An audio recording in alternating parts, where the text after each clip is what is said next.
Gopal, bathroom வரை வந்துட்டீங்களா கோபால்?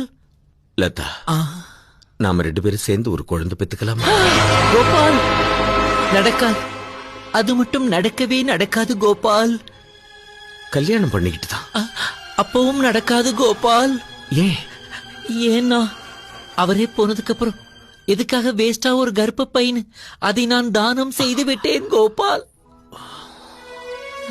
பரவாயில்ல லதா, நான் ஒரு குழந்தை, நீ ஒரு குழந்தையா இருப்ப.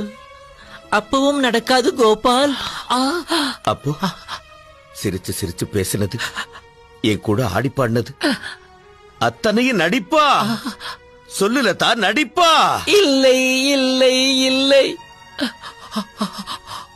ஆமாம் கோபால், ஆரம்பத்துல காதலிக்கிற மாதிரி நடிக்கத்தான் நான் வந்தேன். கொஞ்சம் நடிக்கவும் செய்தேன் கோபால். ஆனா தூய்மையான உங்கள் அன்புக்கு முன்னால் என்னுடைய நடிப்பு தோத்து போச்சு கோபால், தோத்து போச்சு. நான் எவ்வளவோ முயற்சி செய்தும் என்னால நடிக்க முடியலே கோபால், நடிக்க முடியலே. இப்பவும் நான் சொல்றேன் கோபால், என் உள்ளத்திலே அவரை தவிர வேறு யாருக்கும் இடமில்லை. நீங்க வாங்கி தருகிற வீடுகள், பொருட்கள் எல்லாம் நான் வச்சுக்கிறேன். ஆனா என்ன நீங்க வச்சுக்க முடியாது கோபால், வச்சுக்க முடியாது.